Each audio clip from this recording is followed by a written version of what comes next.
Pronto, gente. Bom dia mais uma vez.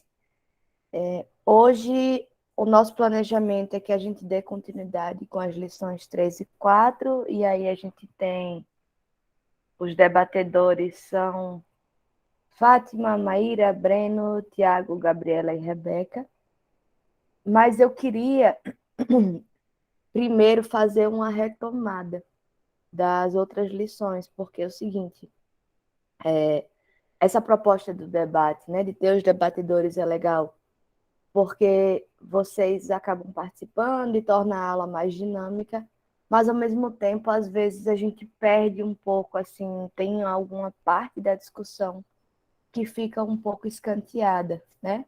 E aí eu acho importante, especialmente considerando que a ideia é que vocês entendam a teoria e que vocês vão ser avaliados por ela, eu acho importante que eu passe por toda ela, né? Que eu pegue todos os pontos que me parecem centrais e coloque para vocês, tá?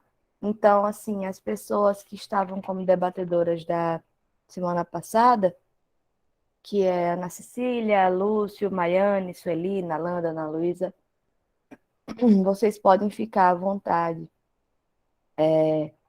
para ainda colocar questões, porque eu ainda vou dar continuidade, mas eu vou tentar pegar aqui um roteirozinho para marcar alguns pontos que talvez eu não tenha passado, tá? Para eu chegar nesses pontos que eu não passei, eu vou falar rapidamente de pontos que eu já passei, que é uma forma, inclusive, da gente reforçar. E aí vocês continuam sempre muito à vontade para colocar não apenas os debatedores das lições 1 e 2, mas toda a turma, tá bom? Então, só para a gente ir retomando. A primeira lição, ela vai tratar basicamente sobre o sintoma histérico ou sobre o fenômeno histérico. O que Freud está tentando fazer ali é mostrar para aqueles ouvintes, lembrem que ele está fazendo uma conferência na universidade nos Estados Unidos, é a primeira vez que a psicanálise está sendo levada para o novo mundo, então ele está tentando, de fato é como se ele estivesse vendendo um produto, ele está tentando mostrar para as pessoas qual foi o movimento que ele fez para chegar até onde ele chegou. Então ele vai construindo essa história, explicando como é que ele foi se aproximando da construção da psicanálise enquanto uma ciência e uma clínica. E para isso ele precisa começar falando desse fenômeno histérico, que foi justamente o fenômeno que fez com que os médicos se interessassem naquela época e ao mesmo tempo encontrassem uma limitação para a sua ciência. Então a ciência médica encontrava uma limitação ali na histeria, né, nesse fenômeno, né, que era apresentado especialmente por mulheres, mas não apenas, e que isso trazia para eles um nível de dificuldade, que era basicamente o de que não existiam sintomas, aliás, os sintomas não poderiam ser identificados ou associados a questões de ordem orgânica, mas eles existiam de verdade do mesmo jeito, né? Aquilo ali se manifestava. E para a medicina aquilo não era, mas é ainda um limite, né? Que a medicina vai fazer o quê? A medicina vai fazer um monte de exame hoje, né? Considerando a modernização dos processos, a gente tem uma série de aparelhos e de aparatos, né, para fazer exames, para fazer averiguações. Quando esgotam todos esses elementos e não se identifica, então a gente está aí de encontro novamente com esse limite da medicina, né? E é disso que Freud está falando nessa primeira lição. Então ele está tentando explicar para essas pessoas de que assim, olha, eu sou médico, comecei aqui lado a lado com a medicina, mas em algum momento eu precisei entender que era um limite para a medicina, que aquele fenômeno estabelecia um limite e que eu precisava escapar dele, eu precisava sair por outro caminho e encontrar outra via para para tentar explicar esse fenômeno, para tentar resolver esse problema, né? Resolver no sentido mesmo, na lógica médica, de curar o sintoma, tá? Então, Aí a gente falou muito do uso da hipnose, que foi um dos temas que mais mobilizou a atenção e a curiosidade da turma, né? Porque, de fato, nos primórdios da psicanálise, não apenas Freud, mas especialmente Breuer, né, que era o professor, o tutor, o mestre de Freud, se utilizava da hipnose como uma forma de tentar entender esses sintomas e resolver esses sintomas. Então, Breuer desenvolveu um método que ele vai chamar de método catártico, cuja proposta é basicamente a de que, a partir do momento que, através da hipnose, eu consigo reconhecer, identificar qual é a história, qual é a situação que produz aquele sintoma, e a pessoa fala sobre aquele problema, sobre aquela situação, ela consegue falar daquilo, de algum modo o sintoma desaparece. Então, essa foi a primeira grande descoberta, a de que falar sobre a questão que produzia o conflito também produzia um efeito que ele vai chamar de catártico, que é de liberação de energia. E essa liberação permitia com que o sintoma se desfizesse, né? E aí, então, eles vão usar a hipnose por muito tempo. Freud faz referência a um dos casos mais famosos dele, que é o caso de Ana O. Inclusive, eu recomendei para vocês, né? Um filme que é um filme antigo, um filme lento, mas que é um filme que vale a pena ver, que é o Freud Além da Alma. Eu coloquei lá no Classroom, embora eu tenha um pouco de dificuldades com essa coisa de internet, de torrent e tal, então eu não baixei para vocês, eu coloquei lá, mas vocês acham em qualquer torrent desses para assistir, caso vocês tenham interesse. Eu acho legal, porque assim, o filme Freud Além da Alma, ele basicamente vai falar do caso de Ana O. Então ele vai mostrar com detalhes um pouco o que está lá nos estudos sobre histeria, né, falando sobre esse caso. Mas o que é importante que Freud ressalta aqui sobre o caso Ana O? O que ele vai ressaltar, e que é o dado mais interessante do caso, é que a própria Ana O, ela vai cunhar certos termos, ela vai explicar para Freud, fazendo uma brincadeira aqui com a ideia do Freud explica, né? Na verdade, ela que vai explicar para ele, para Breuer e para Freud, algo sobre o método que eles estavam tentando construir, algo sobre o método que eles estavam tentando descobrir como é que funcionava a coisa. Que é basicamente a ideia do talking cure, ou seja, da cura pela fala, e do chimney sweeping, né? Que é a limpeza da chaminé. É como se algo tivesse ali obstruindo um processo, a capacidade dela de de viver a vida normalmente, livremente, e quando ele vai e consegue, pela via da hipnose, encontrar essa situação, faz uma limpeza que desobstrui, né? E a pessoa consegue funcionar, digamos assim, normalmente, até que aconteça a próxima obstrução. E esse aqui é o grande problema que Freud vai encontrar mais para frente na hipnose. Ele vai dizer assim, veja, tem algo que a hipnose... A hipnose também tem uma limitação. Porque, embora ela tenha viabilizado que a gente entenda como é que se produz o sintoma histérico, e ela tenha viabilizado que a gente entenda como é que ele se resolve, ou seja, que ela pela via da fala, que é pela via do reconhecimento daquela situação, digamos assim, traumática, e falar sobre aquilo libera algo, né? Permite que o sintoma se desfaça, mas tem uma limitação, porque o que se percebia é que depois daquilo resolvido, apareciam outros sintomas.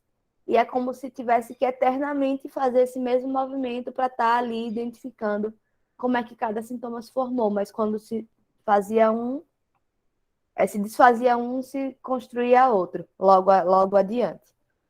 Então, Freud vai...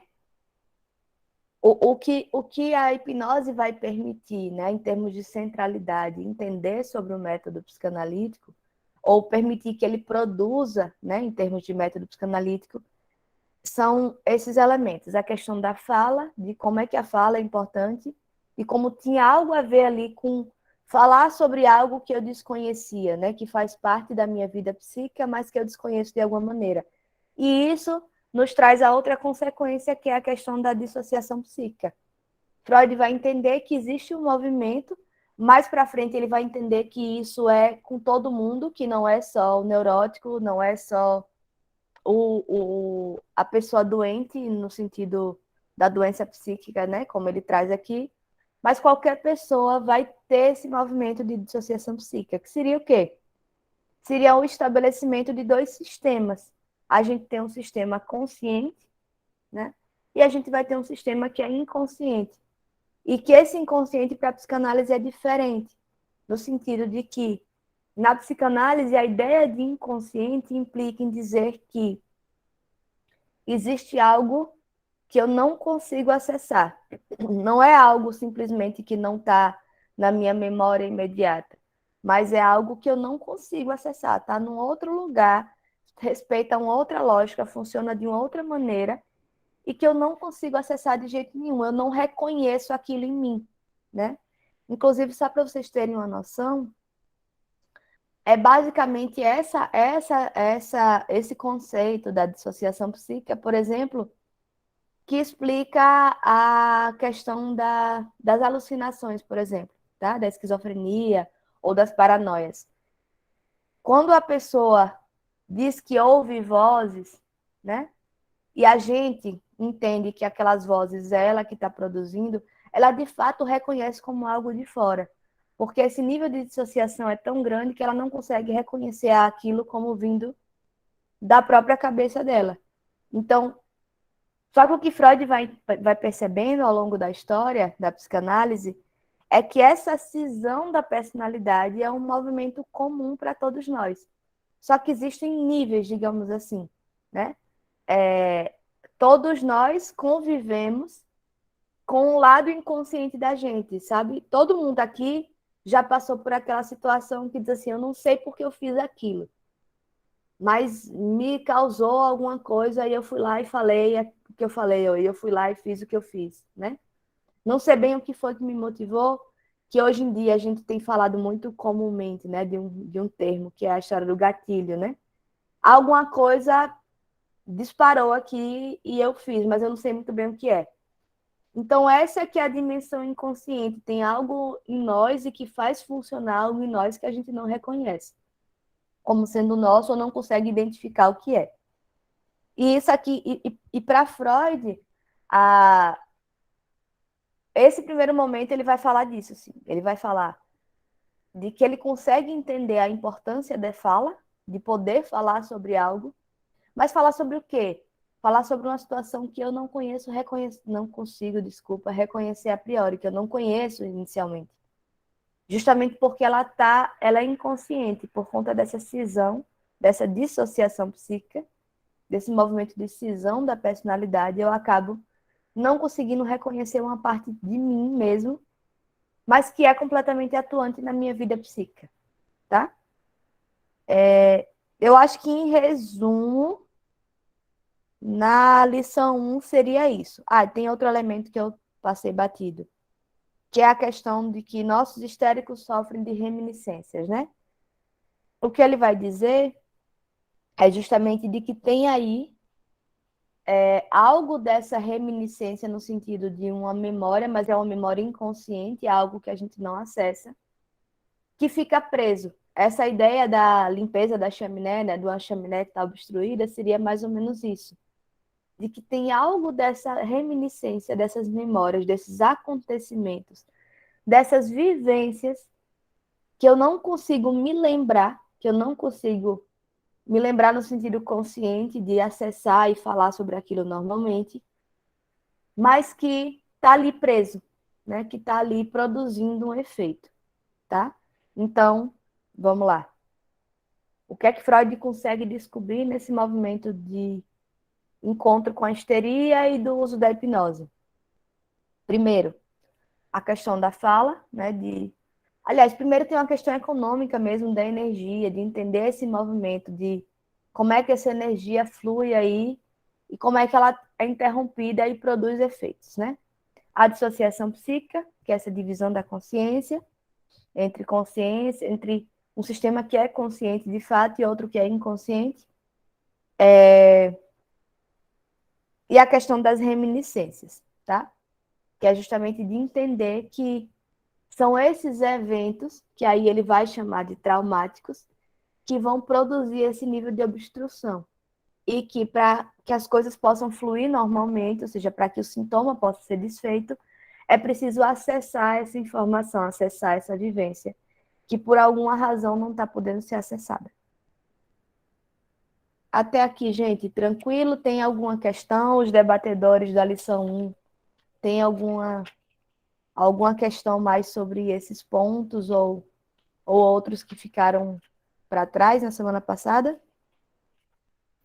Acho que não, professora. Eu só gostaria que a senhora repetisse essa parte das reminiscências. Mas como assim repetir? Você, o que é que você Entender não... um pouquinho. Eu não. É a ideia de que, tipo, eventos traumáticos continuam a influenciar e é essa lembrança, entre aspas, inconsciente dos eventos que provoca a histeria, é esse raciocínio? A reminiscência, é porque assim, é complicado que a gente fala de reminiscência, e reminiscência é memória, né? Mas é uma memória que não é lembrada, tá? Inclusive, tem uma coisa que Freud fala, e que eu volto e meia falo com meus pacientes, que é o seguinte: as pessoas dizem assim, não quero mais falar sobre isso, não quero mexer nessa questão, sabe? E aí Freud dizia uma coisa que era o seguinte: para esquecer é preciso lembrar primeiro. Porque é como se existe essa reminiscência que está ali, mas que a gente não acessa. Então, para a gente conseguir se livrar daquilo enquanto um processo que influencia a nossa vida, a gente primeiro precisa lembrar, para depois esquecer, né?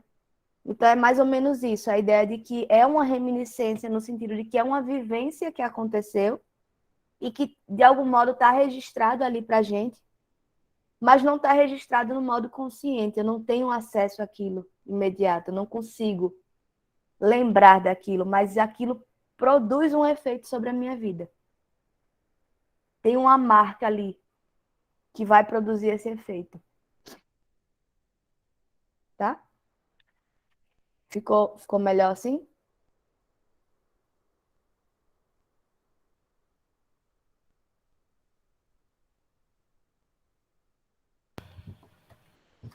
E aí, professora, Freud Ah, ele também faz uma comparação com a área dele, né, com a neuro, porque sim. ele fala das terminações nervosas somáticas, que são aquelas que expressam em gestos, em expressões, as emoções. E ele Uhum. compara que quando tem essa reminiscência, esse recalque dessa lembrança, que está inconsciente e que causa uma parada do fluxo normal, que seria Uhum. a expressão da emoção por via somática logo de imediato, ele diz que se cria como se fosse um outro fluxo que fica represado e que se expressa como se fosse por uma outra via somática, a questão dos sintomas da histeria, né? Essa é a Uhum. correlação que ele faz, e é justamente por esse caminho que ele consegue fazer o inverso. Aí ele vai do sintoma que a paciente demonstra, fazendo o Uhum. caminho contrário para se chegar Sim. a qual foi o evento recalcado que originou. E ele também faz uma Uhum. associação de que o sintoma ele tem relação direta com a lembrança recalcada. Ele Uhum. faz a correlação de que essa lembrança, a primeira parte dela, a primeira vista, ele usa o exemplo da paciente e do copo de água que ela não conseguia beber água. A primeira visão que ela teve foi da cachorrinha de uma pessoa que ela não gostava lambendo o copo de água e depois ela não conseguia mais beber água. Então, como o Uhum. sintoma era não beber água, ele fazia o caminho inverso, tentava por meio nesse tempo, salvo engano, acho que ele ainda utilizava a hipnose, Uhum. trazer de volta essas lembranças, e aí ele conseguia com que ela liberasse essa emoção, e aí descongestionava esse fluxo que ele falou, e ela se livrava dos sintomas. Ele coloca lá até, que nunca mais ela teve essa questão de não beber água depois que isso foi Uhum. expresso. E aí entra também a questão que ele fala de que antes, para que você consiga essa liberação total sintomática, primeiro a paciente ela passava por um processo ainda maior dessa dor emocional. A dor ela era intensificada até o ponto em que chegava ao seu extremo e depois tinha-se o alívio, e esse alívio era ele era duradouro. Foi mais ou menos isso que eu entendi, né? Então, Lúcio, eu acho que você faz um resumo bem bom da coisa, assim, é bem por aí mesmo. E eu vou até aproveitar a sua deixa para já começar a entrar nas questões da lição 2. Por quê? De fato, tem aí essa. Quando você fala dessa questão, né, que Freud menciona e você apresenta muito precisamente, essa questão da interrupção do fluxo, que inclusive quando Freud está lá falando das reminiscências na lição 1, ele vai dizer que a conversão histérica é como um rio, né, que flui por dois canais, e se há uma obstrução em um deles, o outro inunda, né? Que foi o que você explicou agora. Só que essa aqui é a questão, quando você diz assim, aí ele vai lá e tira essa obstrução, de fato, no processo da hipnose, ele é como se ele tirasse provisoriamente uma obstrução. Aí ele vai lá, consegue tirar, porque ele vai entender o que é que está produzindo aquele represamento, né? Só que a grande questão que faz ele mudar, abrir mão da hipnose, é justamente porque ele entende que essa desobstrução é provisória, no sentido de que a gente está pensando aqui muito metaforicamente, né? De que é como se tivesse ali uma comporta que está fechada, represando. Aí, quando ele faz a hipnose, ele consegue, é como se ele construísse um mecanismo que levanta aquilo ali. E aí ele consegue acessar e a coisa, né? E o que está represado vai ser liberado, mas depois que acaba a hipnose, aquilo fecha de novo e produz um novo sintoma, tá?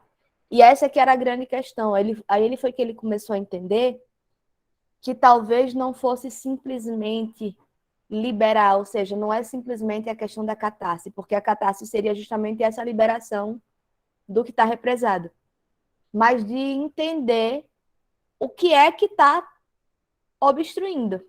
Porque se a gente não entende o que está obstruindo para tirar de uma vez por todas, para tirar definitivamente, vai sempre voltar e vai sempre represar. É claro que na nossa metáfora da represa, a gente está pensando sempre naquele mesmo ponto e naquela mesma água que acumula, né?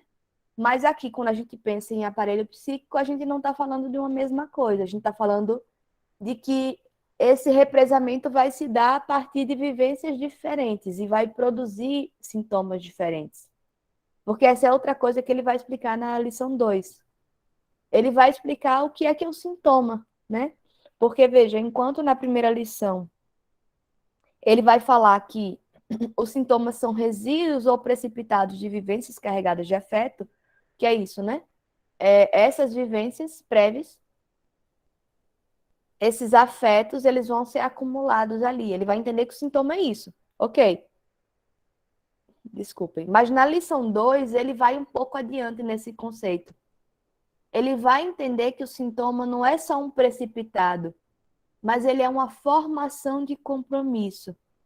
E o que seria uma formação de compromisso? Seria justamente como se o sintoma ele fosse uma espécie de negociador. Vai dizer assim, olha, vamos voltar àquela história que é a outra metáfora que ele usa na lição 2, né? Que é da palestra, do cara que está fazendo barulho, e aí vão lá os seguranças e tiram ele e tal. Ele vai solucionar esse problema dizendo que vai ter um mediador que vai conversar e tal, e vai pensar numa forma de permitir que aquela pessoa entre de novo. E ele vai dizer que aquilo ali é o trabalho do analista. Mas digamos que antes desse cara muito inteligente, muito sábio e que é o organizador do evento interferir, outra pessoa tenta fazer esse papel, tá? E faz aí uma negociação que não dá muito certo. Porque talvez não tenha esse nível de autoridade. Sei lá, eu estou pensando aqui na metáfora. O sintoma é um pouco isso. O sintoma ele está tentando solucionar, ele está tentando produzir um compromisso. Então, sei lá, digamos assim, que outra pessoa que não tem esse mesmo nível de autoridade desse cara, que representaria o analista ali resolvendo o problema do sintoma, o problema da questão toda ali do conflito, Mas aí vai outra pessoa e vai tentar conversar com o cara e dizer assim, não, deixa ele entrar, não sei o quê, ele não vai mais se comportar mal, não. Só que aí o cara não se compromete, ele entende que ele precisa fazer algo, né? Abrir mão de algo para entrar de novo.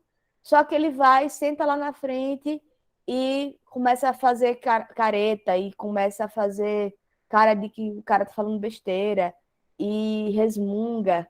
Tipo, ele não tá mais falando, ele não tá mais atrapalhando diretamente, mas tem algo ali que está incomodando ainda. O sintoma é basicamente isso. É um compromisso que se faz entre aquela vivência inconsciente que não pode acessar a consciência e essa resistência que diz assim, olha, tem um limite para você poder estar aqui, eu preciso que você respeite minimamente certas questões, certos preceitos. Eu preciso não entender o que é que isso me diz sobre essa inconsciência minha. Então, o sintoma ele vai ser uma forma disfarçada, né? Ele vai e aí o que Freud vai dizer, se tiver muito confuso, vocês me perguntam, tá? Para eu ir ajustando assim.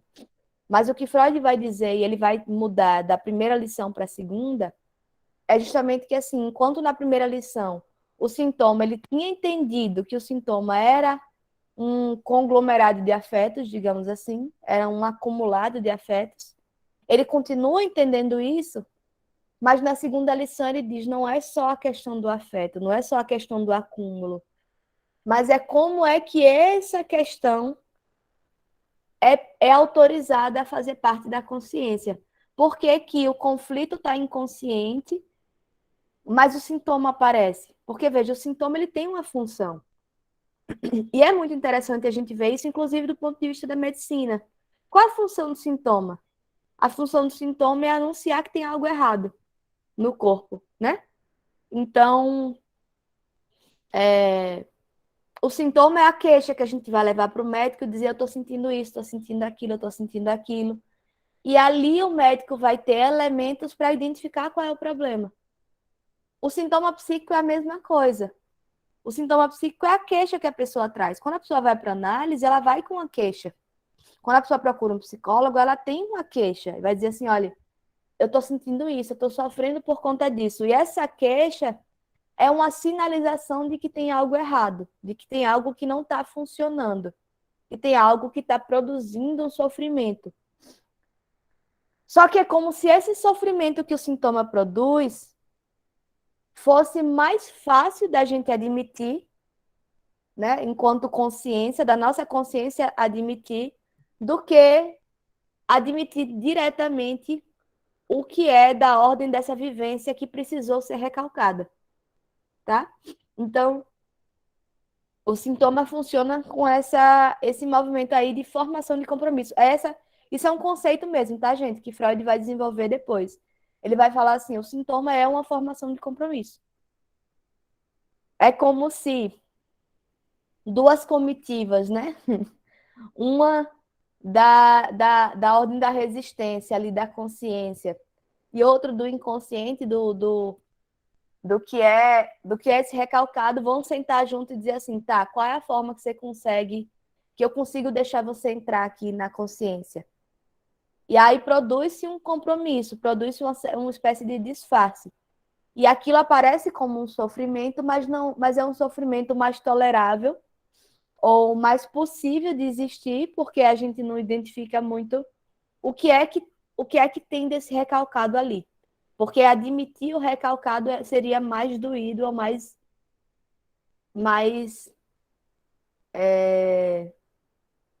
enfim, mais sofrido, mais produziria um sofrimento ainda maior, tá?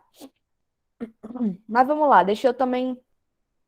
Eu já falei disso para fazer essa ponte com esse resumo muito legal que o Lúcio fez. Então, entendo que Freud está fazendo. Freud é muito didático, né? E aqui ele está sendo mais didático ainda. Ele está aqui tentando produzir um esquema muito claro e muito simples de do que é a psicanálise e de como é que ele conseguiu chegar em cada um dos conceitos, em cada um dos procedimentos que ele vai desenvolver enquanto psicanalista. Então, Na segunda lição, ele vai aprofundar esse conceito de dissociação psíquica, que é isso que eu falei, né, da divisão da consciência, e vai entender melhor como é que se dá a formação dos sintomas e o tratamento analítico a partir dessa compreensão do que é a formação dos sintomas. Então, o primeiro movimento que ele vai fazer é o seguinte, ele vai dizer, olha, eu precisei abandonar o recurso da hipnose porque eu entendi que, embora a hipnose tenha tido um valor inestimável para a psicanálise, no sentido de me explicar e de me mostrar qual era a questão, o que é que estava em jogo, a hipnose não resolvia. A hipnose era como se fosse apenas um paliativo.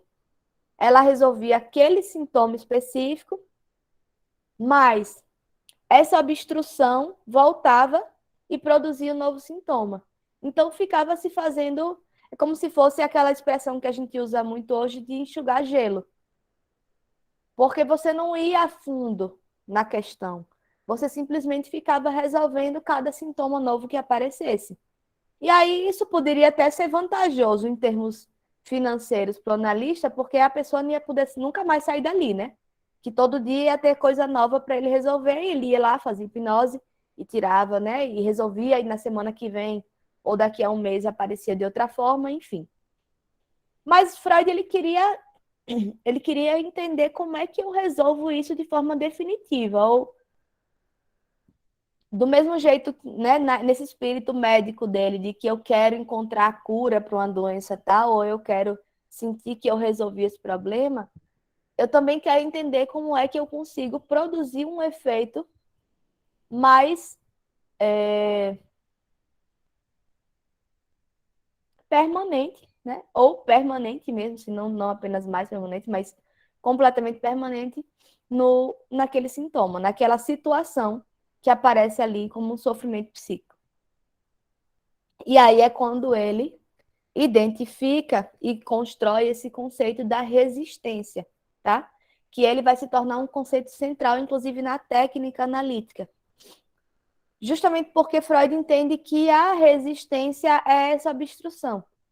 Ou seja, quando se fazia o movimento da hipnose,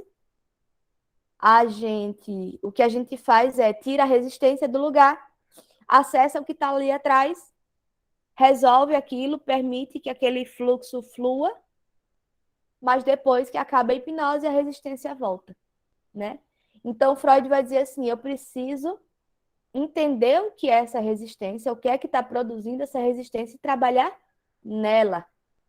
Eu não preciso trabalhar no sintoma, porque se eu trabalho no sintoma, é como se eu estivesse, de fato, dando um paliativo. Eu estou fazendo com que ele se apague, mas ele vai reaparecer, porque a origem da doença permanece ali.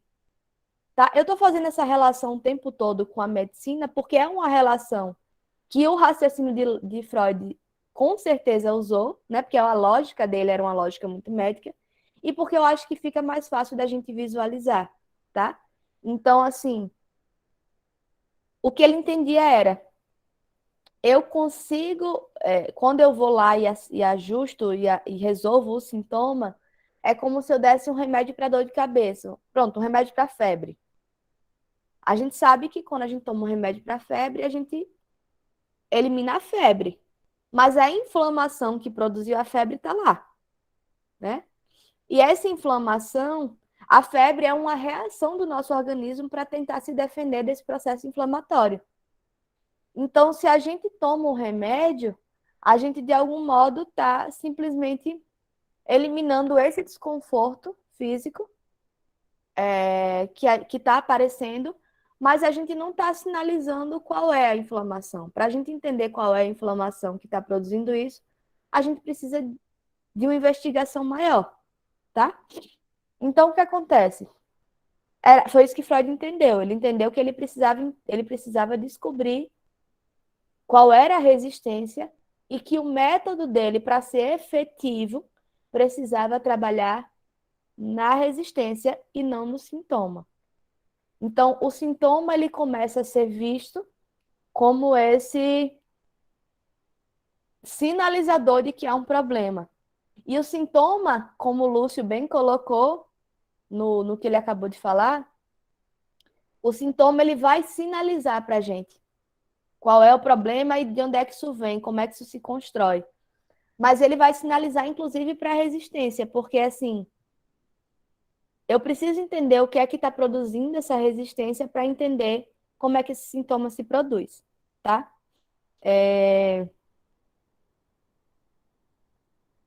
E aí, junto com o conceito de resistência, se constitui o conceito de recalque ou de repressão. E aí, como eu falei na semana passada, é uma questão de tradução, tá, gente? Na tradição francesa da psicanálise, a gente traduz como recalque. Até porque dá esse teor mesmo de um conceito, né? De um conceito especificamente psicanalítico. Mas tradutores como o que a gente está lendo agora, que é Paulo César de Souza, escolhe falar de repressão porque ele vai dizer o seguinte, ele diz, quando Freud escrevia numa linguagem que qualquer um entendia. Então, mesmo os conceitos que Freud constrói enquanto conceito, é como se ele ressignificasse palavras comuns, de uso comum. Então, Paulo César de Souza, ele escolhe usar, né, permanecer usando a ideia de repressão, porque é uma palavra que a gente tem na língua portuguesa e que a gente usa com frequência. Mas a gente precisa entender que aqui ela tem um teor de conceito, ela tem outros elementos que colocam isso em jogo, e por isso alguns psicanalistas vão preferir chamar de recalque, porque a gente entende que é um conceito, né, que não é a repressão da forma usual que a gente costuma conhecer. Mas, enfim, podemos chamar de repressão, podemos chamar de recalque. E aí ele vai entender o seguinte, que essa resistência tem uma função de proteger, de como se fossem essas seguranças, né? De que, assim, elas produziram esse afastamento das vivências inconscientes, das vivências para o inconsciente, e elas ficam ali de guarda para não permitir que essas vivências retornem à consciência, tá? E aí, esses dois conceitos, eles estão bem juntos, né? Porque não dá para sustentar um recalque se não há uma resistência que continue segurando aquilo ali. Que é o exemplo que ele vai dar da palestra, né? Que está lá o cara enchendo o saco e os seguranças vão lá e tiram ele.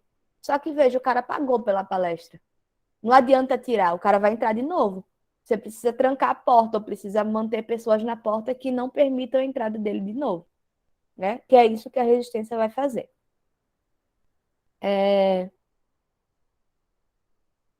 E aí tem esse ponto que é de novidade no sentido do que a gente vem estudando e de como ele vem apresentando, e ele vai dizer assim, olha, o recalque ou a repressão vai falar de uma relação de um desejo inconciliável com as exigências éticas e estéticas da personalidade. Então, isso aqui, Freud está resumindo numa frase um processo que ele demorou um tempo para entender e que ele escreveu alguns textos bastante longos para entender isso. Que é o seguinte, ele vai entender que no processo civilizatório, ou seja, no nosso processo educativo, quando a gente vai se constituindo enquanto um sujeito civilizado, a gente vai aprendendo que existem normas sociais, né? E que produzem proibições, que produzem tabus, que produzem, enfim, existe aí essa lógica do certo e do errado. E que é justamente a partir disso que a gente vai entendendo que tem certas coisas que a gente tem certos limites para o que a gente gostaria de fazer. Sabe aquela historinha que a gente ouve desde criança? De que eu lembro que eu lembro de mim criança ouvindo isso na escola da professora. Dizia assim: seu direito acaba quando começa o direito do outro, não é? Não tem isso, essa frasezinha que todo professor de escola infantil, de ensino infantil gosta de repetir? Pronto. É exatamente isso, veja. Eu tenho impulsos, eu tenho vontades, eu tenho desejos, mas que eu preciso limitar eles, porque eu vivo em sociedade. Então, assim, o meu desejo, ele tem um limite também do desejo do outro. Eu tenho que entender até que ponto eu preciso respeitar. Só que não é simplesmente uma coisa tão óbvia e tão lógica como a gente diria, né? Como os debates hoje colocam, tipo assim, não é não. Veja, se eu, enquanto mulher, estou dizendo que não quero, você, enquanto homem, tem que respeitar, né? Não é simplesmente você conter esse seu desejo sexual quando eu digo que não, porque tem um meu limite que eu estou estabelecendo. Claro, isso é extremamente importante, tá, gente? Mas eu estou dizendo assim, isso seria supostamente mais simples, e percebam que é um supostamente mesmo, porque aparentemente não é simples, né? Pelo menos para alguns homens não é tão simples assim.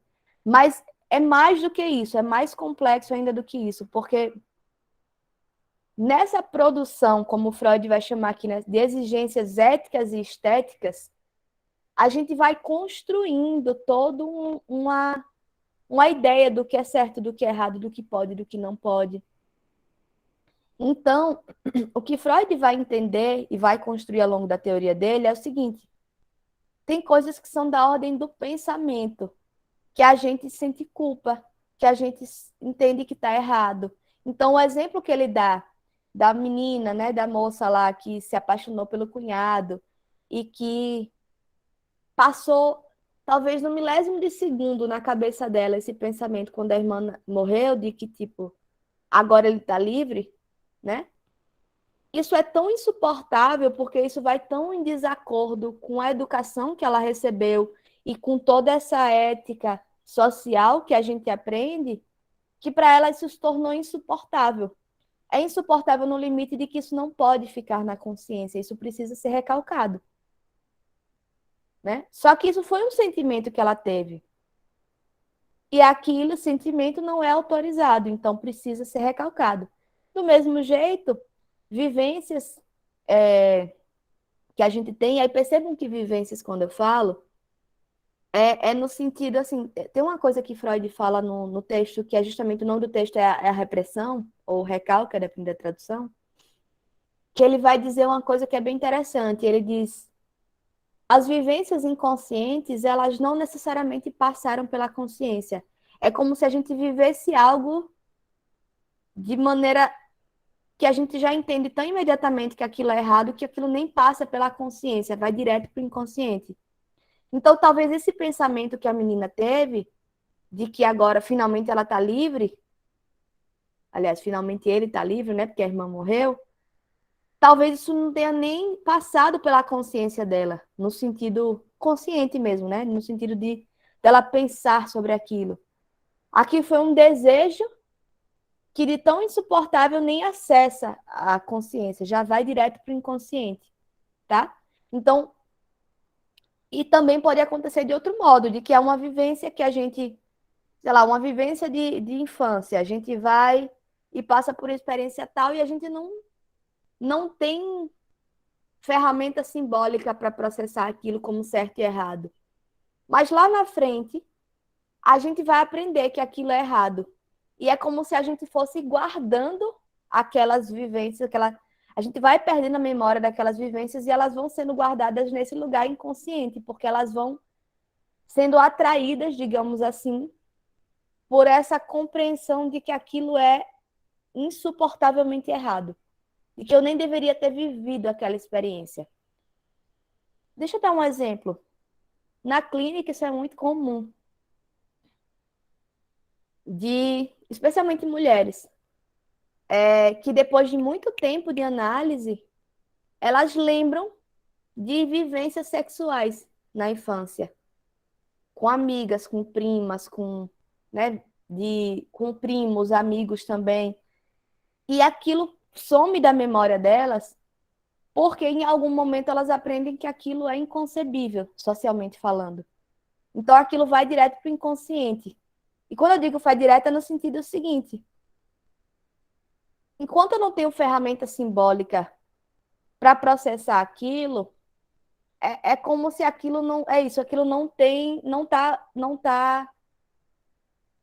um significado.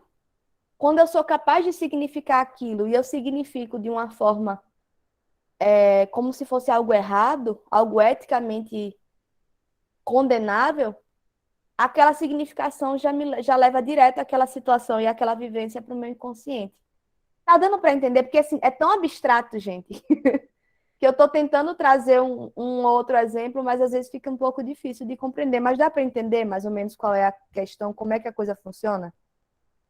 Dá para entender, professora. Uma coisa que a gente correlacionou lá na psicologia médica com o Rogério foi o seguinte: ele trouxe a questão da linguagem, a linguagem dos animais, trazida por Benveniste, que é algo muito do inato, muito dos códigos genéticos, da especialização de uma única coisa, de uma única via, e a comunicação humana, que é simbólica, como a senhora está falando aí. E esse simbolismo, essa capacidade associativa, fez com que o homem fizesse uma escolha de viver em sociedade e abandonar a sua inquietude, o seu ímpeto, né? Aquilo que seria concernente ao inato. E por essa forma também de comunicação, já se pressupõe que a própria comunicação humana ela é conflituosa, né? Já se existe um nível de tensão para a comunicação humana. E é por isso que Freud ele diz que o ser humano está constantemente em um estado de mal-estar, justamente porque ele abriu mão desses seus desejos inatos para viver em sociedade, que foi o que a senhora falou a respeito de cultura. E esse simbolismo da linguagem fez com que esse abandono do ímpeto já gerasse em nós essa ideia de defesa, de recalque, que é justamente a repressão dessa ideia, desse sentimento que vem desse impulso. Eu abro mão disso em prol do bem-estar. Então, eu vivo em mal-estar por conta desse abrir mão. E isso necessariamente me faz ter um recalque. Foi tipo um mecanismo de defesa desenvolvido pelo cérebro humano. E eu me lembro de um exemplo que eu vi na série Flash, num dos episódios aí, eu acho que da sexta temporada, do Flash. Ah, sim. Num dos últimos episódios aí, acho que da sexta temporada, eles estão lutando contra um meta-humano aí qualquer, que tem uma sobrinha. Só que o que acontece? Eles acabam entrando na consciência dessa sobrinha. Na verdade, não na consciência, mas no inconsciente. E nesse inconsciente, ela tinha uma idealização do tio.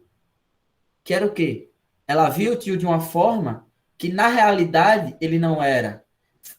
E dentro dessa memória dela, para proteger isso, para proteger essa ideia que ela tinha, porque foi a forma com a qual ela conseguia lidar com a vida, tinha algo lá dentro que era um mecanismo de defesa cerebral, que eu acredito que seria tipo assim, um recalque, que é aquilo que mantém essa informação dessa forma, guardada e presa, controlando aquilo que vai ser consciente e aquilo que é o inconsciente. Entendeu? No episódio tem essa figura muito marcante.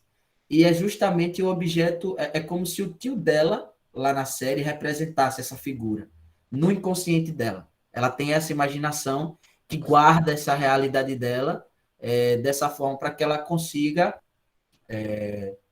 levar a vida normalmente dela, porque se a realidade de fato fosse percebida completamente por ela, é como se ali gerasse um desmoronamento daquilo que ela acreditava, daquilo que ela criou como imaginário. Né? Perfeito. Perfeito. E isso na clínica é muito comum, sabe? Inclusive, assim,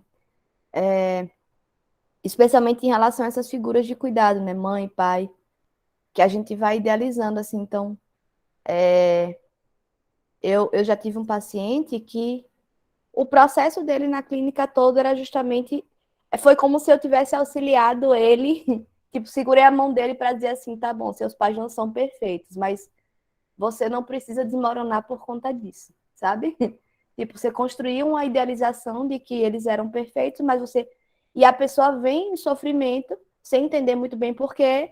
E aí, depois de muito tempo investigando, a gente entende que é isso. Ele começa a perceber certas questões, né? Defeitos, inclusive, no sentido do que os pais são capazes de fazer, né? E a gente vai ficando adulto e vai começando a entender que pai e mãe, aliás, não precisa nem ficar adulto, isso geralmente é uma coisa que acontece mais para adolescência, mas esse meu paciente, ele precisou de um tempo maior, né? Então, tem aí um processo mesmo de como é que você lida com isso, né?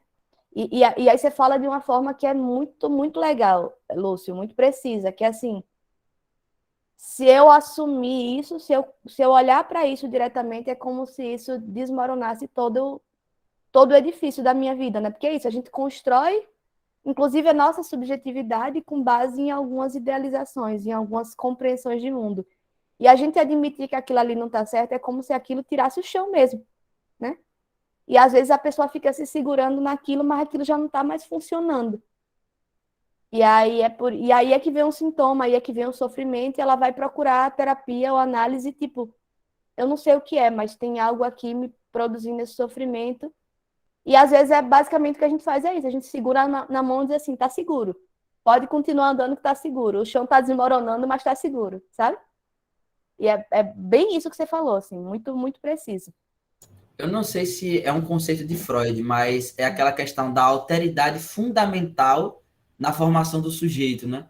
Que ele coloca primeiramente a figura materna, que é aquela figura que vai ser, tipo assim, é uma figura de alteridade mesmo que se coloca no lugar de formação daquele sujeito inicial, porque a gente se fala de uma imaturidade linguística.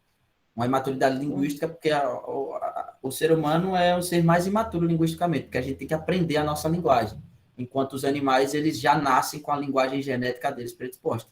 E isso nos leva para essa questão de precisarmos realmente dessa figura que vai nos ensinar, nos conduzir, vai se colocar no nosso lugar e vai nos ensinar esse processo de linguagem. E aí entra em primeira questão essa alteridade fundamental, porque ela é necessária para a formação desse sujeito.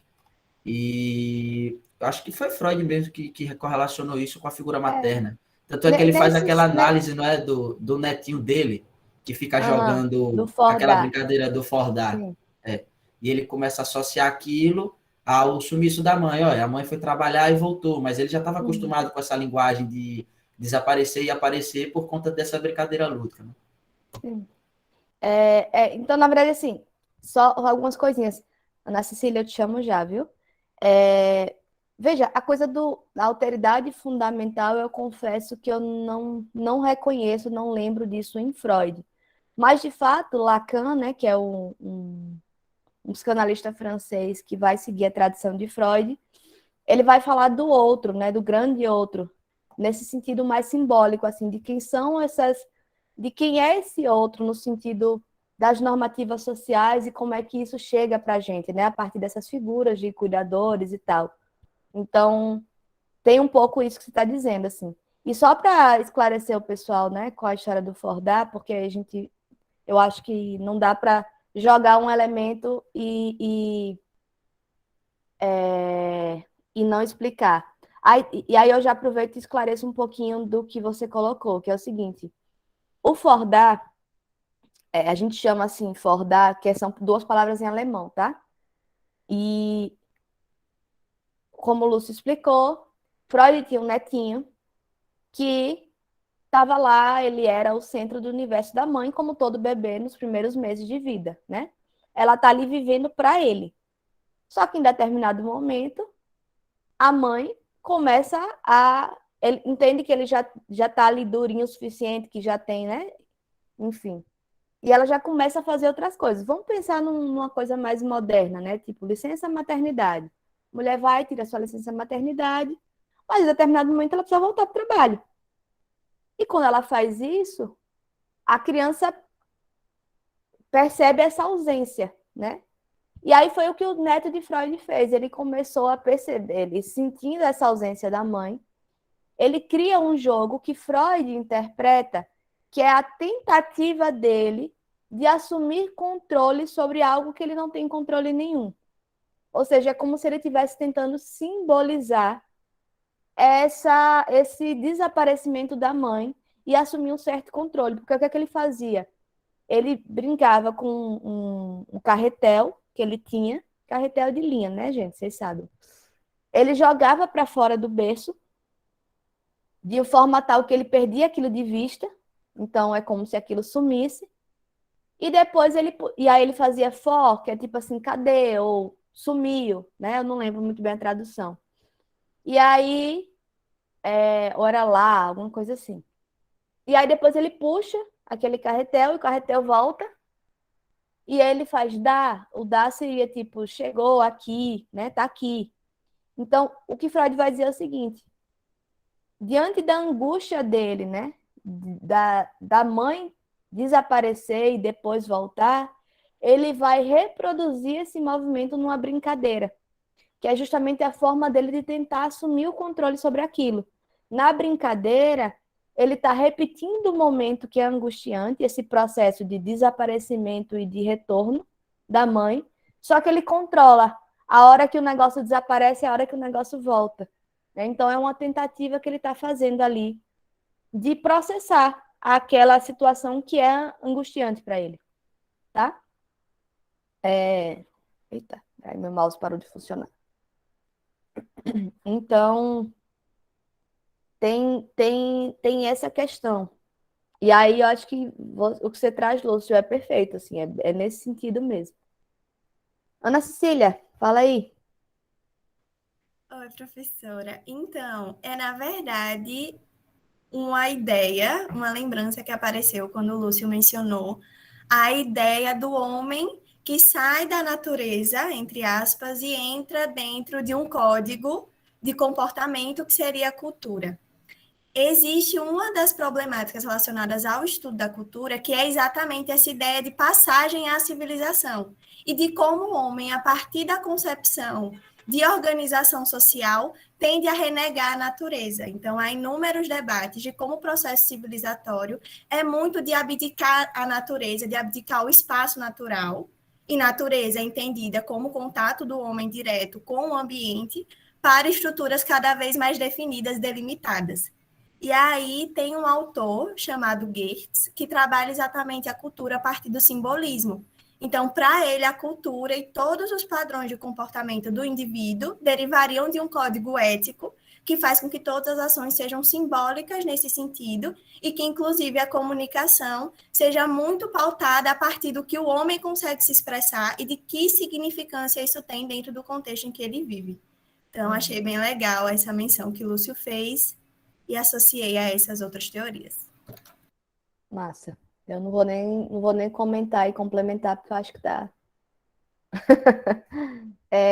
Maíra, Professora, então, o meu é muito mais, por exemplo, a partir da fala de Lúcio, e lendo o texto, né, de Freud, me veio, durante o texto que eu estava lendo, me veio uma dúvida, porque Carl Jung, eu acho que é assim que fala o nome dele.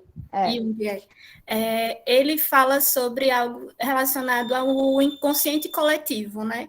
Que nós temos o inconsciente individual, né? E o inconsciente coletivo. Então, assim, essa resistência que Freud acha a partir, né? De que é a partir da hipnose que ele consegue resolver aquele problema, aquela situação do indivíduo. Mas aquele indivíduo, ele retorna para a sociedade, e essa sociedade, ela existe vários sintomas a partir desse inconsciente coletivo, ou seja, Freud acredita que ali ele só acaba, a pessoa vai, ela acaba colocando para fora, né? Ela acaba externalizando aquele problema dela, mas ela volta socialmente e tudo isso acaba retornando para ela de novo. Então, assim, me veio muito essa dúvida, né?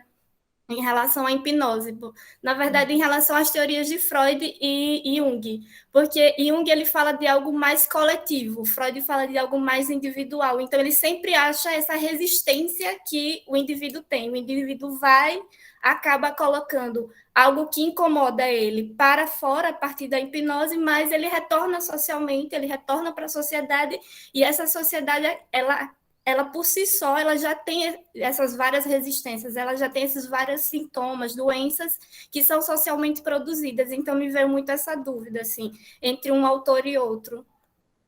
Tá.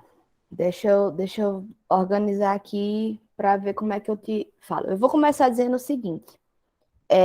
Em primeiro lugar, eu acho que é importante a gente entender que nesse momento aqui, Freud e Jung já estavam começando a ter dificuldades de entendimento sobre as coisas, mas eles continuavam na parceria, tá? Então, na lição 4, inclusive, tem uma menção logo no início, que ele fala assim, alguns colegas meus que eu respeito muito pensam de uma forma diferente, né? Que era a questão sobre a etiologia sexual, né? Sobre a questão da centralidade da sexualidade. E esse colega era justamente Jung, assim. Jung, ele falava de uma energia vital. Ele não gostava dessa concepção, ele não concordava com essa concepção de uma energia sexual para Freud. E aí, de fato, logo depois dessas conferências aqui, é quando se dá esse racha entre Freud e Jung, que é muito legal, assim, eu gosto muito de ver isso, de ir sacando como as coisas vão transparecendo, né? Porque acho que dá uma vida, assim. Vocês já entenderam que eu gosto de biografia e de fofocas de forma geral, né? Maravilhoso. E aí eu acho que aqui a gente vai percebendo que está nesse clima, está num climão ali entre Freud e Jung. E aí a primeira coisa que a gente precisa entender é isso, eles foram para caminhos completamente diferentes, tá? Dito isso, eu preciso, o segundo passo que eu preciso dar aqui é de admitir a minha ignorância quanto a Jung. Eu não sou uma grande estudiosa de Jung, eu não saberia dizer como é que Jung vai conceber essas questões.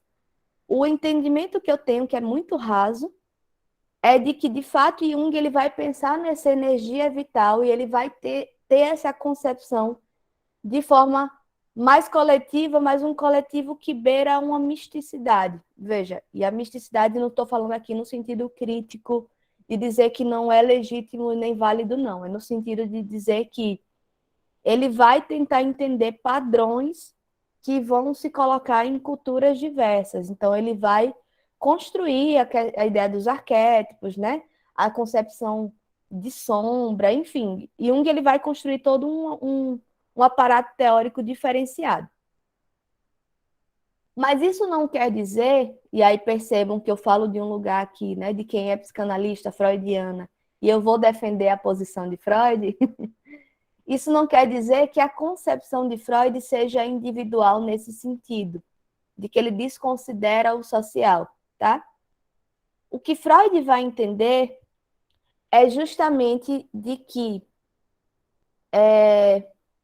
tem aí uma questão de caráter social no sentido da construção, né, da instauração dessa civilização, dessa cultura, de como é que isso se produz e como é que isso, inclusive, produz leis e regras éticas e morais que, na vivência individual de cada pessoa, que diante do que eu sinto, do que eu desejo, do que eu quero, isso estabelece limites para mim.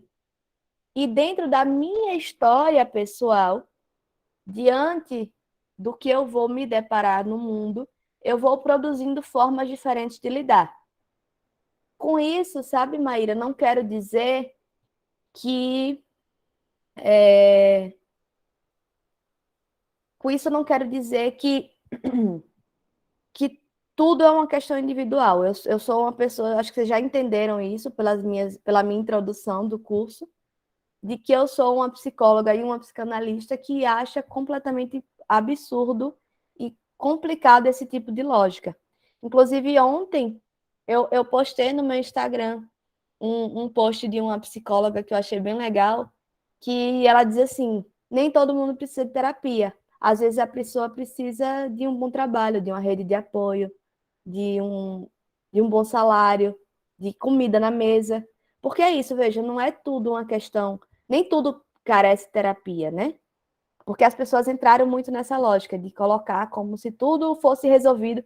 Gente, depois que teve a guerra na Rússia e alguém veio declarar e alguém foi fazer um tweet dizendo que se todo mundo fizesse terapia, que não ia ter guerra no mundo, é bem complicado, né? É botar muito peso na terapia. Porque, de fato, acho que a terapia tem uma questão de você... Claro que tem uma questão aí de construção mesmo, de você entender um pouco o que é seu na história e como é que você lida com essas questões que são suas. Mas tem questões que não são só nossas, né? Tem questões... eu tenho falado muito sobre isso, em termos, por exemplo, de precarização do trabalho, né? Eu digo que eu tenho falado muito sobre isso porque eu trabalho na instituição pública, além daqui da UFES, e a gente lida com cuidadores, assim, eu trabalho com acolhimento institucional. E as cuidadoras, elas estão numa situação muito difícil. E aí, enfim, uma das minhas gestoras chega e diz assim, porque fulano é tal, Beltrano é tal, porque nenhuma cuidadora presta. Aí eu falo, tá, tudo bem, a gente até pode fazer uma avaliação individual de cada uma delas, porque tem uns que têm mais habilidades, outras menos. Mas existe aí uma situação de precarização do trabalho, da situação de trabalho que ela está colocada, que precisa ser considerada, né? Que produz um sofrimento e esse sofrimento também produz um efeito no trabalho. Então, às vezes, tem sofrimentos que são de cunho social, que não são simplesmente individuais. E eu acho que Freud, embora ele focasse nesse caráter individual, eu não acho que ele negasse isso. Ele não negava que existiam questões de ordem social. Só que ele entendia o seguinte: se você vem até mim com um sofrimento seu, com a queixa que é sua, eu preciso entender como é que essa situação se encontra com a sua história e produz esse nível de sintoma, tá? Tipo, qual o conflito que isso está gerando para você? Como é que você está lidando com isso? Deixa eu tentar dar um exemplo mais claro da minha prática clínica.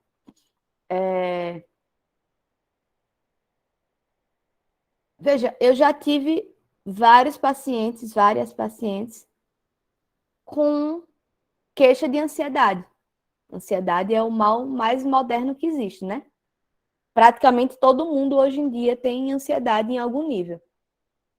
Mas as formas que essas ansiedades se dão, ou a relação que isso estabelece com a história da pessoa ou com a vida com que ela vive, são completamente diferentes. E o trabalho da psicanálise, nesse sentido individual, é de construir ali ferramentas, de pensar formas de ressignificar certas questões da minha própria história que me permitam lidar com essas situações, que me permitam produzir uma relação diferente com isso. Veja, mas com isso eu não estou dizendo que eu estou aqui para acomodar a gente que está se fudendo no trabalho, porque o trabalho é precário pra caramba, e eu vou dizer assim, não, você tem que ficar bem, você tem que aceitar, e o problema é com você, sabe? Não é isso. Mas é no sentido assim, veja, você está nesse trabalho, você não pode abrir mão dele, mas ele está produzindo sofrimento extremo em você.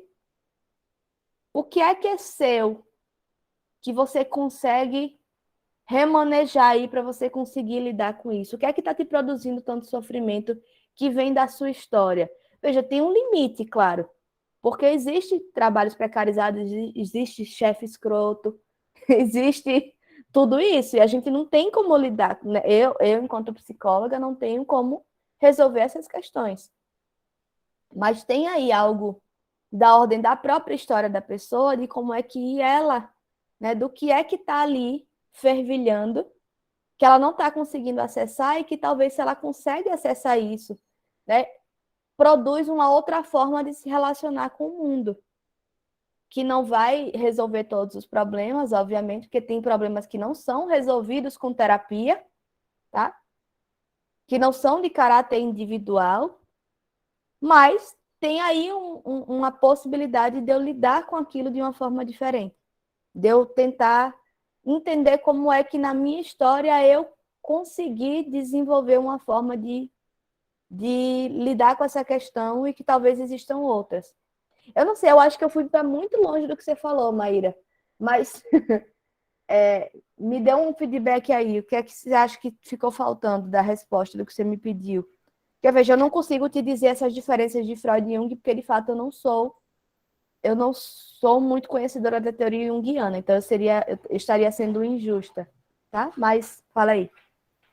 Não, assim, professora, ficou claro para mim, assim, quando a senhora fala, E, assim, quando eu li os dois, existe meio que, assim, existiu durante, assim, a história, você percebe que os dois estiveram juntos, mas houve realmente essa separação, muito porque Jung, como a senhora colocou, ele vai muito por essa análise mística, né? Você percebe meio que esse misticismo que Jung coloca na teoria dele, né? Que ele fala sobre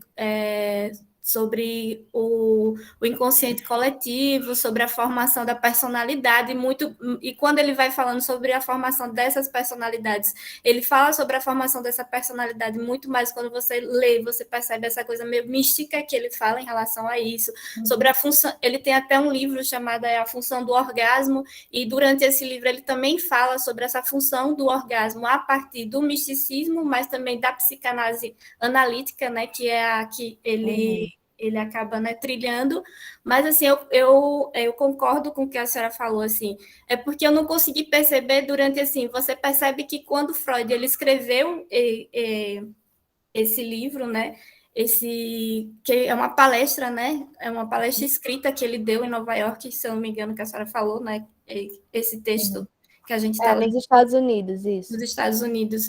Então, assim, você percebe que no início eles estavam juntos, mas durante certo tempo, tanto que Freud, durante o texto, Freud acaba falando sobre determinismo nos processos psíquicos, que é o que Jung ele acaba colocando nos textos dele, mas eu não consegui perceber durante esse texto o que é isso, o que é esse determinismo nos processos psíquicos. Então, assim, foi aí que eu fui procurar sobre esse processo, sobre o inconsciente coletivo, o inconsciente individual, e como Freud acaba analisando essa questão do inconsciente, da hipnose, né, que a senhora falou, ele abre a comporta, a pessoa acaba colocando para fora tudo aquilo, todas aquelas angústias que ela tem dentro dela, mas quando aquela sessão acaba, aquela pessoa retorna socialmente, né? Ela retorna para a família dela, ela retorna para a comunidade dela, e quando ela volta novamente para uma sessão, ela retorna muitas das vezes com o mesmo problema, ou até mesmo com outros problemas que antes não existiam. Então, assim, foi meio que esse embate que eu tive. Vamos lá. Vocês perceberam que Maíra já está fazendo o papel dela de debatedora da lição 3, né? Porque essa questão do determinismo psíquico aparece especialmente na lição 3. Eu vou chegar lá para explicar para vocês o que se trata. Deixa eu só mais uma questãozinha, tá? Dois esclarecimentos. Assim, você falou da função do orgasmo, eu fiquei, peraí, esse texto não é de Jung, não, é de Reich. Aí eu confirmei no Google e é de Reich, tá? Aí Reich também trabalhou com Freud, mas olha, Freud era o seguinte...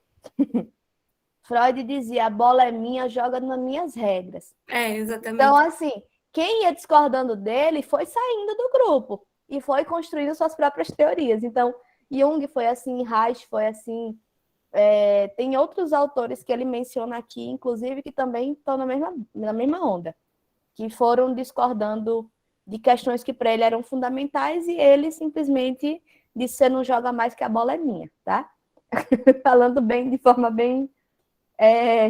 Exato, Lúcio. Eu estou usando essa metáfora para vocês não esquecerem mesmo, porque toda criança já passou por essa brincadeira, né? Tem aquele menino que é o dono da bola e se não for do jeito dele, ninguém joga. Enfim, mas é claro que eu estou brincando para vocês gravarem, mas tem aí uma questão mesmo do que é importante para Freud, né? Do que é importante, o que é fundamental para ele na teoria que ele está construindo. Então, de fato, quem começa a ir muito de encontro com essas questões, com esses fundamentos, né, que estão aí na base da teoria freudiana, acaba se afastando dele, acaba construindo outros caminhos.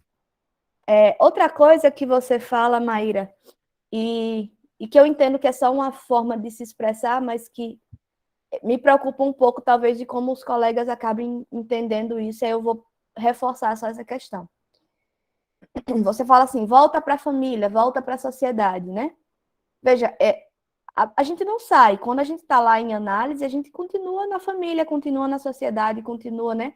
A questão da resistência, e aí voltando para eu finalizar essa parte da segunda lição, que já são 8h30, a gente não entrou na terceira, é justamente o seguinte, de que ele está ali o tempo todo, Ele está ali o tempo todo, na família, na sociedade. E essa forma que a gente tem, ele não, nós, né? Que a gente tem de lidar com as nossas questões, é tipo o nosso desejo individual e a nossa concepção ética, moral e social está aqui se degladiando o tempo todo.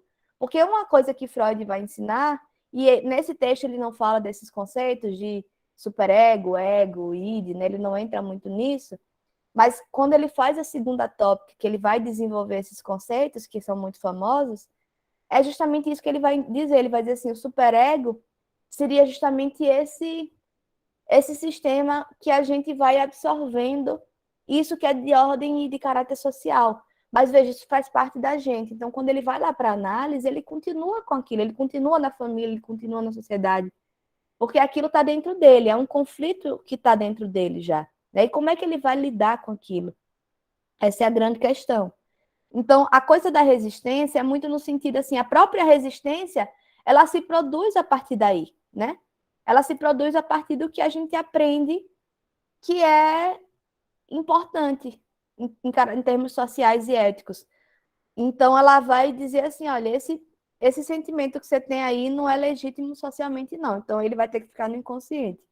É quase como se fosse uma triagem, sabe? Tipo, olha, esse aqui não é socialmente aceitável, não. Então, esse vai ter que ficar no inconsciente e esse vem para a consciência, porque esse é socialmente aceitável, tá? Então, é mais ou menos isso, assim. E aí é quando ele chega, né? Ele já tinha falado na primeira lição sobre a cisão da consciência, que ele fala justamente dessa dissociação entre consciente e inconsciente, e que isso produz uma espécie de amnésia, porque quando você aquela vivência, ou aquela situação, ou aquele sentimento, ou aquela significação entra no campo do inconsciente e você não tem mais acesso a ele, então se torna uma amnésia. Então ele vai dizer, onde há sintoma, há amnésia. Na segunda lição, ele vai completar essa ideia da cisão da psique. Ele vai dizer o seguinte, ele vai começar a dar uma explicação de caráter dinâmico, de que tem um conflito que marca essa oposição entre esses dois grupamentos. E é justamente a mediação desse conflito que vai primeiro ser resolvida pelo sintoma, ou seja, o sintoma vai fazer essa formação de compromisso, mas que é como se fosse, sabe aquela lógica, tipo assim, nem você nem eu? É tipo isso. O sintoma diz, nem você nem eu. Ou seja, nenhum dos dois fica satisfeito, mas mesmo assim a gente acaba aceitando, porque não tem muito para onde correr, tá? E o que a psicanálise propõe é justamente de tentar produzir um compromisso que não seja nem você nem eu, que seja assim, eu e você vamos nos sentir confortados com essa solução, né? Então, assim, como é que a gente produz uma solução que faça sentido para os dois e não o contrário? Então, é como se na formação de compromisso do sintoma é essa lógica de nem você nem eu. A gente vai achar aqui uma solução provisória, mas que nem me agrada a consciência e nem te agrada o inconsciente, tá? E aí vira o sintoma que produz um sofrimento que precisa ser resolvido, que vem como queixa depois. Né? Vem como esse sintoma e vem como uma queixa depois, tá? E aí, diante disso, o que ele vai dizer é o seguinte, o sintoma ele vem como uma formação substitutiva. E é nesse sentido, nem você nem eu, porque, veja, nem você, o inconsciente, vai ficar satisfeito, porque é só uma solução substitutiva, não é exatamente o que você quer, e nem eu, consciente, vou ficar satisfeito porque vai me produzir um sofrimento. Porque aquilo ali vai trazer algo para mim que vai produzir um sofrimento que eu não vou saber muito bem o que é. E aí ele já vai trazer nessa segunda lição 3 formas possíveis de recondução, digamos assim, do reprimido à atividade psíquica consciente. A primeira seria a reconsideração do desejo patogênico, que a gente vai chamar de elaboração. Ou seja, esse desejo que é tão intolerável, de que forma a gente consegue elaborar ele, aceitar ele, abraçar ele para ele ser menos intolerável? Vamos lá. Por exemplo, esse exemplo aqui da moça que tinha um desejo de ficar com o marido da irmã, né? E aí ocorre para ela esse pensamento de um certo alívio que ela morreu porque agora finalmente ela podia ficar com um cara. Veja,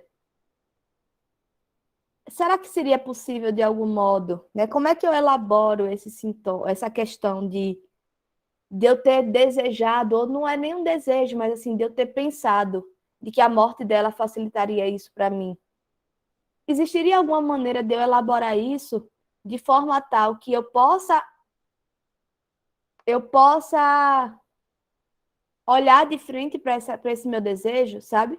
Tipo assim, de que forma esse meu desejo de querer estar com ele, num ponto tal de ter tido um certo alívio com a morte da minha irmã, como é que isso pode se tornar mais tolerável? Será que é possível? Que tipo de elaboração é possível ser feita? Tá?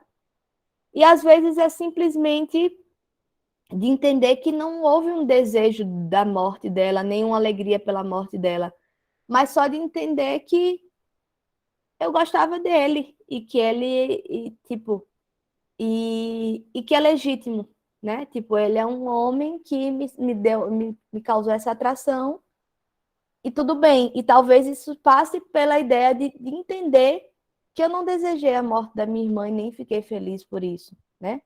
Mas que tinha algo aí dessa relação, desse meu desejo por ele, que já era intolerável em si mesmo e que eu preciso permitir que ele seja tolerável. Entende? Então, assim, esse seria o primeiro caminho, que seria um caminho, e é o melhor caminho, é o caminho que a gente deseja em termos de análise, que é no sentido da elaboração possível. De como é que a gente consegue olhar de frente para esse desejo que é intolerável e tornar ele tolerável, tornar ele possível de estar consciente. Outro caminho seria o da sublimação, que é dirigir aquele impulso, aquele desejo, para uma meta mais elevada. Então, isso se dá muito nessa lógica do impulso sexual, ou impulso. A gente vai reconhecer a ideia de sublimação. Acho que na quinta lição isso vai ficar mais claro, talvez, que é justamente essa ideia de que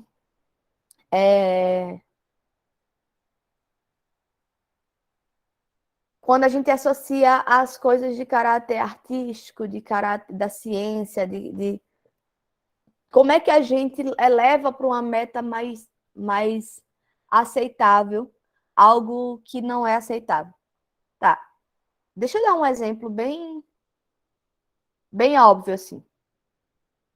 Uma pessoa que, enquanto criança, era bem perversa com o animal. Ia lá, matava os bichinhos, né, e trucidava os bichinhos. Aí, de algum modo, aquilo vai sendo construído por ela como uma certa curiosidade científica. Então, ela vai se tornar uma cientista que vai lá, abre os bichos e vai averiguar o que é que está dentro, sabe? Então, assim, veja, é uma forma de sublimar algo que era considerado inaceitável, que era considerado uma crueldade, se torna agora justificado por uma intenção muito mais bonita, que é em nome da ciência, né? Então, ela vai continuar sentindo aquele prazer que ela sentia de não de matar mais, mas tipo de abrir, né, de remexer ali nas tripas do bicho, mas que vai dar isso um caráter científico, tá? Isso é um exemplo mais óbvio que eu posso dar, mas assim,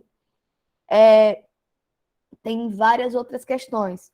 Por exemplo, eu tenho uma paciente que ela tem muito essa coisa com a arte, né? Então, assim, eu percebo que é como se fosse quase um escape mesmo para ela, sabe? Para ela não, uma forma que ela tem de não lidar com as questões que incomodam muito ela, que eu não vou falar aqui, né? Porque, embora eu não esteja falando o nome, acaba entrando em detalhes da história da pessoa, mas ela acaba encontrando esse escape na arte. Só que é muito interessante porque o trabalho que eu estou fazendo com ela é justamente pegar essa arte, né? Esses interesses artísticos que ela tem e meio que construindo com ela ou desenhando com ela, né? Para usar uma expressão que tem a ver com a arte, como é que isso fala sobre ela, sobre esses desejos dela, né? Então, a sublimação é uma forma de você ir lidando com esse seu desejo, né? Como é que você consegue colocar esse seu desejo que é tão insuportável e que não pode ir para a consciência, né? Quando você direciona isso para a arte, tá? E aí ele dá a terceira solução, que seria a substituição da repressão por o juízo de condenação.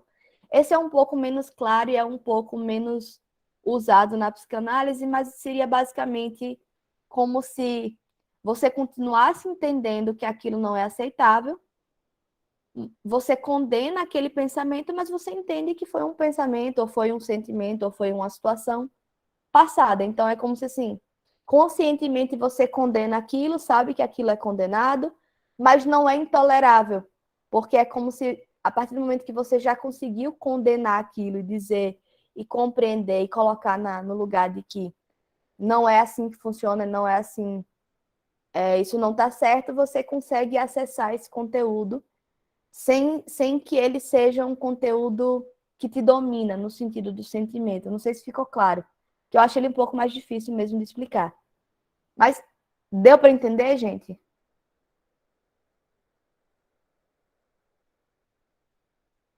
Deu sim, professora. Gente, ó, a gente tem 20 minutos, no máximo 30, para continuar nossa aula.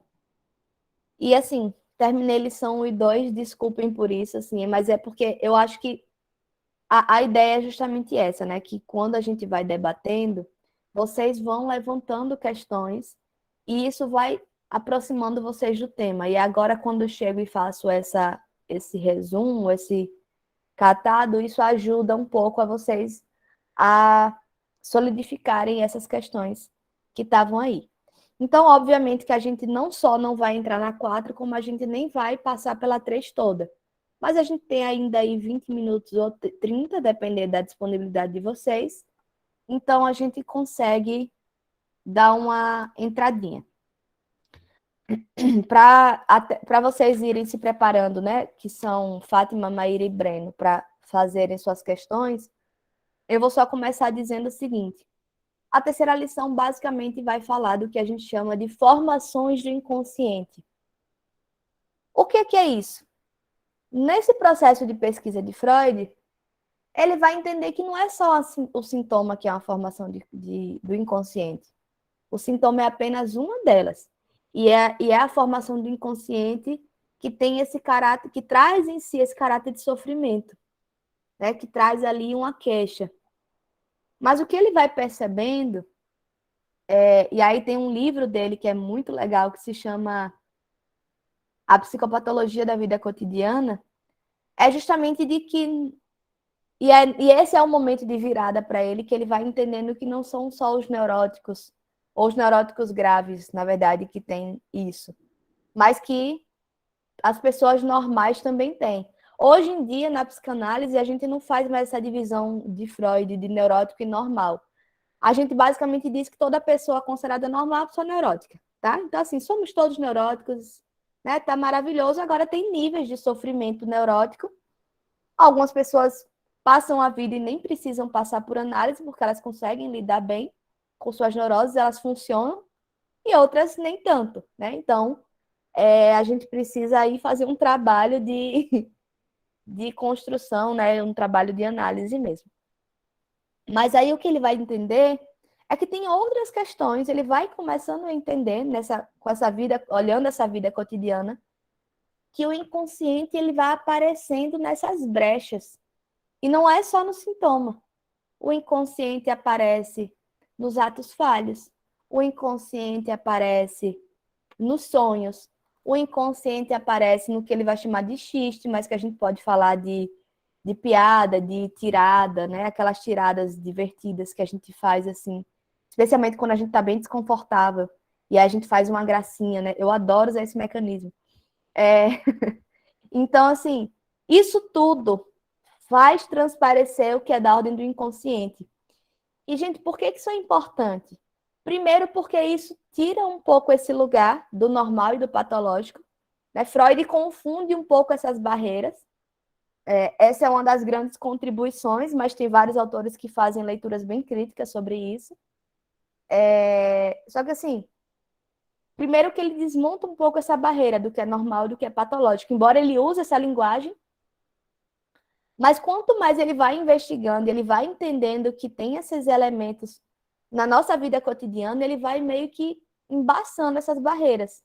Tipo assim, veja, o que é normal, o que é patológico, tá tudo meio misturado, né? Porque em coisas cotidianas do nosso dia a dia, aparecem esses elementos do inconsciente. E esses elementos do nosso dia a dia ajudam a gente a entender qual é a questão do sintoma. Porque, veja, se aquilo me mostra sobre o meu inconsciente, aquilo também me ajuda a entender como é que o sintoma se constitui. Por isso que na psicanálise a gente trabalha com essa coisa assim de fale. Ah, mas falar sobre o quê? Fale. O que vier à sua cabeça. Pode ser sobre como foi sua semana, pode ser sobre a sua infância, pode ser sobre sua vida. Porque quando você fala, você vai trazendo esses elementos, né? Isso vai aparecendo de outras formas que não apenas pela queixa do sintoma, né? Então, a gente vai conseguindo entender que o inconsciente ele vai aparecendo em outros lugares e por outras brechas. Feita a minha introdução do que é que essa terceira lição vai trazer, eu abro o microfone para os meus debatedores.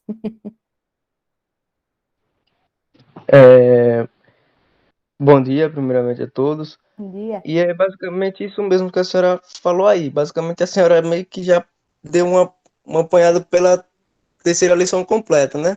Que Freud, nessa terceira lição, ele meio que ele estuda meio que o inconsciente do paciente. No caso, ele retrata muito essa questão do sonho, do estudo do sonho, do significado do sonho do paciente.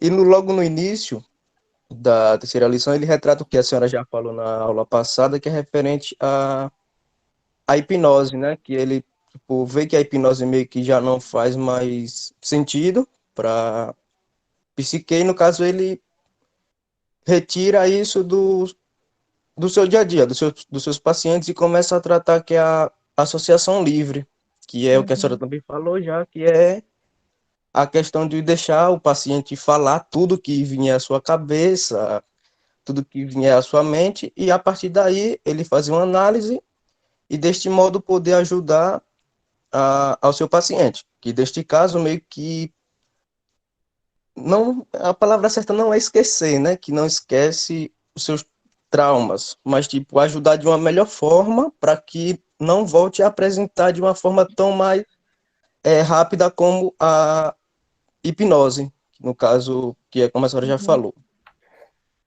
E tem também a questão do sonho, que para mim foi acho que o que mais me chamou a atenção, que é o significado do sonho, que ele disse que quando alguém perguntar a ele o que se faz para se tornar um psicanalista, ele informa que basicamente entender os seus sonhos, compreender os seus sonhos, que daí já é um passo importante para se tornar um psicanalista. Ele menciona uma partezinha dessa nessa terceira lição. E a questão também dos atos falhos, que já é lá no final da terceira lição, que ele informa que é referente a esse inconsciente, né, que no caso é um deslize, meio que um deslize do nosso inconsciente, que faz meio que a gente esquecer de algo, ou lembrar de algo, né? Que é tipo, esquecer o nome de alguém, ou trocar, algo desse tipo. Então foi referente a isso na terceira lição, que eu meio que entendi. Massa, Breno. Deixa eu só fazer 2 comentários do que você trouxe.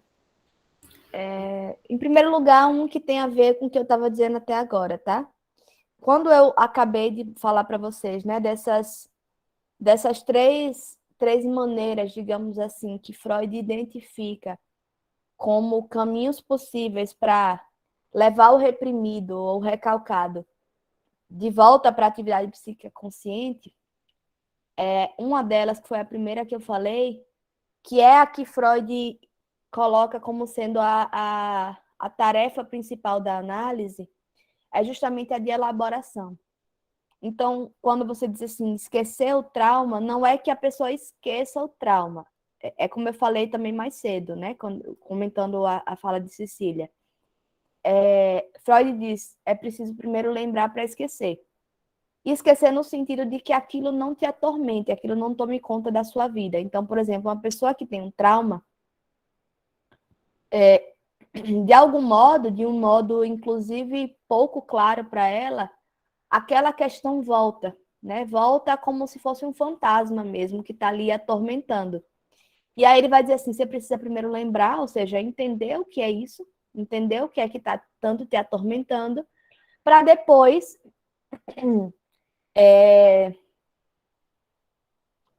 poder esquecer no sentido de deixar aquilo de lado mesmo, para aquilo deixar de ter essa importância, né? E aí, deixa eu, sabe, porque eu fico achando que às vezes fica muito abstrato, eu fico querendo trazer exemplos para vocês. Mas, por exemplo, uma pessoa que tem uma fobia, né? Eu lembro que eu falei para vocês na aula passada de uma paciente minha que tinha fobia a sangue, assim, ela não podia fazer exame, tirar sangue, doar sangue. Aquilo ali é uma formação sintomática, né? É um compromisso ali que se constituiu para dar conta de uma questão dessa. Veja, enquanto ela não entende o que é essa questão inconsciente que está ali produzindo esse efeito, ela vai continuar tendo essa limitação, e tendo esse pavor de sangue ou desmaiando, sei lá. Quando a gente fala de esquecer, de lembrar para esquecer, é no sentido de que, assim, quando eu consigo acessar, né, olhar de frente para essa questão, essa questão que está inconsciente, eu consigo depois dar ele importância nenhuma, sabe? Tipo, esquecer nesse sentido de que vai deixar de ter importância. Mas não é um esquecimento, não é que a gente esqueça, né? Tem aí uma questão mesmo da elaboração, que é o que eu falei mais cedo. Como é que a gente reconsidera esse desejo? Como é que a gente consegue dar lugar para ele, né? Para dar lugar para ele na nossa consciência, a gente precisa tirar dele um pouco essa força de ser tão danoso. A gente precisa dar outro sentido para esse desejo. Então, que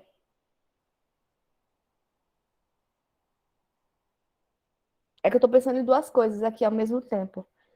Uma das coisas é essa, né? De que, assim, como é que a gente lida, como é que essa moça aqui lida com o fato do desejo dela pelo marido da irmã, que estava moribunda, de uma forma que ela consiga aceitar que ela, de fato, tinha uma atração por ele, porque ele era um homem, como qualquer outro, né? E sem que isso produza esse nível de culpa e esse nível... sem que esse desejo se torne tão intolerável ao ponto de ter que ficar inconsciente, tá? Outra coisa é o seguinte, Freud também diz outra coisa, ele vai dizer o seguinte, ele vai dizer que a intenção da psicanálise não é acabar com o sofrimento humano, porque ele faz parte do ser, tá? É inerente à nossa vida, né? Mas é de transformar um sofrimento neurótico num sofrimento comum. Então, veja, não é que a gente esquece da situação traumática, ela tá ali. Mas aquilo não me mobiliza mais como antes, aquilo não me causa mais o nível de sofrimento que aquilo já me causou, entende? Então, não é que essa mulher vai entender que sentiu atração pelo cunhado e vai dizer assim, de boas, tá tudo certo, é isso mesmo. Ela vai dizer, poxa, talvez eu não devesse ter sentido isso, mas eu senti. E isso não quer dizer que eu desejasse a morte da minha irmã, ou que eu tenha provocado de algum modo, porque tem toda uma questão da onipotência, né, do pensamento, isso é outra teoria de Freud, tá? Então, assim, como é que eu consigo processar essa informação de modo de acolher mesmo ela na minha consciência, de dizer assim, olha, tá, talvez não seja tão grave assim, né? A gente vai dar outra significação para aquilo. A gente vai permitir que aquilo possa se acomodar na nossa consciência. Outra coisa que aí já tem a ver, né, com essa questão da lição 3, é justamente a questão do tornar-se psicanalista através da análise dos próprios sonhos.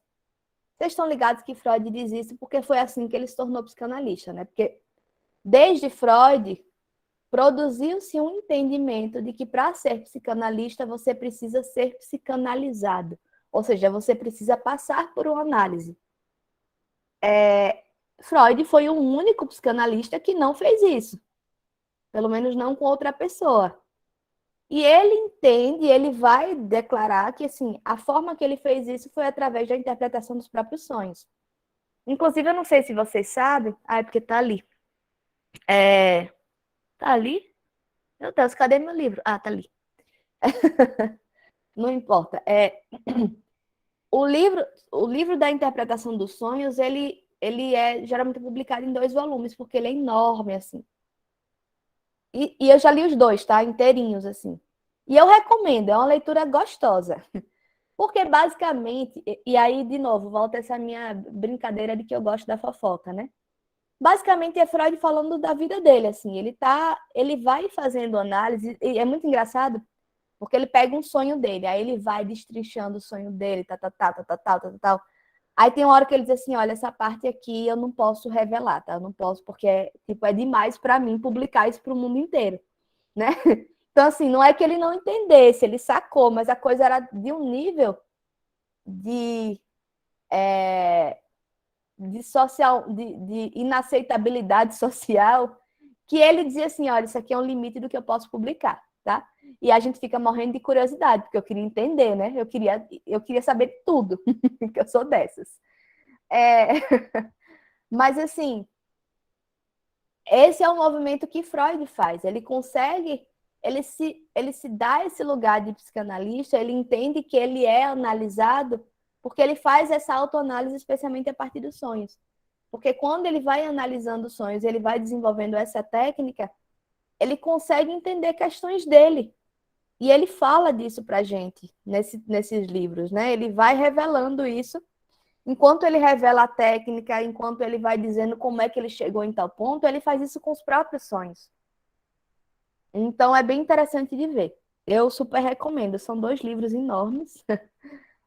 Geralmente, as pessoas só leem 2 capítulos, que é o 6 e o 7, que são os capítulos que falam da teoria mesmo mais hardcore. Mas eu acho o resto do livro maravilhoso, porque é isso, sabe? Ele vai contando, ele vai montando essa técnica pra gente, ele vai destrinchando os sonhos, ele vai se revelando um pouco também pra gente, eu adoro isso, vocês já entenderam. Mas, enfim. Gente, e assim, já estamos no nosso horário, eu vou só... Eu tinha anotado aqui uma questão que Maíra colocou, né? Sobre o determinismo psíquico. Eu acho que a gente vai precisar, na próxima aula, falar mais disso, né? Só que, para já esclarecer, caso vocês queiram reler o texto até a próxima aula, enfim, o determinismo psíquico, né, quando Freud fala que, que o psicanalista ele trabalha com essa noção de determinismo psíquico, é basicamente o seguinte, é dizer assim, nada acontece por acaso, tá? E o nada acontece por acaso não é simplesmente no sentido do destino, não é só que a gente não acredita no destino, tá? É simplesmente porque como as coisas acontecem, né? Como essas relações se estabelecem, tem um determinismo. Então, quando a gente fala, e aí ele fala especificamente do determinismo psíquico, quando ele fala do ato falho. Quando a gente faz um ato falho, aquele ato falho diz algo sobre o que a gente está pensando. Beleza, Nalanda, eu estou gravando aqui, eu vou só terminar esse raciocínio e já encerro, tá? Obrigada pela presença de vocês. Então, a ideia do determinismo psíquico é justamente de que as coisas estão sempre encadeadas. Existe um determinismo. Por que que isso é central na teoria psicanalítica? Porque a própria concepção técnica da associação livre está baseada nisso. Se eu não acreditasse que as coisas estão concatenadas e que elas estão determinadas umas com as outras, não dava para eu dizer assim, fale o que vê à sua cabeça. Isso só faz sentido, em termos de técnica, porque eu entendo que quando a pessoa fala o que vem à cabeça dela, ela está trazendo ali elementos que estão concatenados e que vão me levar a algum lugar. E esse lugar é justamente aos conteúdos inconscientes, tá? Porque aquilo vai me dando sinalizações e vai me dando indicações do que é que diz sobre o inconsciente. E o ato falho é basicamente um escape. O ato falho, o xiste, são escapes do inconsciente. De algum modo, eles encontram aí uma brecha e saem. Então, aquilo diz algo sobre mim. Só que o que é muito curioso é porque essa ideia do ato falho se tornou tão comum e tão presente na nossa vida cotidiana, né? Que a gente costuma... Todo mundo virou meio psicanalista de interpretar ato falho. Alguém vai, faz uma confusão e faz, você fez um ato falho. Mas o interessante é porque a interpretação do ato falho não é tão óbvia. Justamente porque isso diz sobre o inconsciente. Então, o inconsciente, por mais que ele saia ali no escape, ele só consegue sair se for disfarçado. Né? E quando ele escapola ali, às vezes ele está trazendo outros elementos. Então, deixa eu dar aquele exemplo típico, né? Da pessoa que fala o nome do ex, ou da mulher que vai e chama o atual namorado pelo nome do ex, ou do homem que chama a atual esposa pelo nome da ex. Ó, que confusão da zorra, né? Isso dá ruim, geralmente. Mas isso não necessariamente quer dizer que eu estou apaixonado pelo outro, que o cara está apaixonado pela outra, né? Isso, às vezes, diz de uma associação que eu faço entre esses dois personagens da minha vida, tá? Então, assim, como é que se interpreta esse ato falho, né? Às vezes a gente tem essa tendência de achar que isso é muito óbvio, mas não é óbvio. Porque isso diz do inconsciente, e o inconsciente ele vem sempre meio disfarçado. A forma que ele consegue escapulir é se disfarçando um pouquinho. Então, tudo vai exigir, necessitar de um nível de interpretação. Então, não é nada muito óbvio, mas é importante entender que aquilo ali tem um determinismo, no sentido de que não é à toa. Aquilo aparece naquele ponto da história porque aquilo me diz algo sobre o que é da ordem do inconsciente. Tem uma cadeia ali que me leva até o seu inconsciente. Tem uma cadeia que me leva até a questão de conflito que está ali resguardado no seu inconsciente. Eu não sei se ficou muito claro, mas eu confesso que eu já estou meio agoniada porque tem um pessoal já indo embora. Então, acho que dá para a gente aprofundar melhor isso na próxima semana. Mas eu tentei já adiantar um pouco, porque Maíra já tinha colocado isso como uma dúvida dela, né? Então, semana que vem a gente vai permanecer com lição 3 e 4, né? A gente não vai ter como ir para 5 ainda. E aí, enfim, é isso. A gente continua na semana que vem, tá? Certo, professora. Bom Tá dia. bom, Cristina. Bom dia, gente. Obrigada. Bom dia, boa Tchau. prova para vocês, pessoal. Tchau, professora. Verdade, boa prova aí para vocês. Tchau, tchau.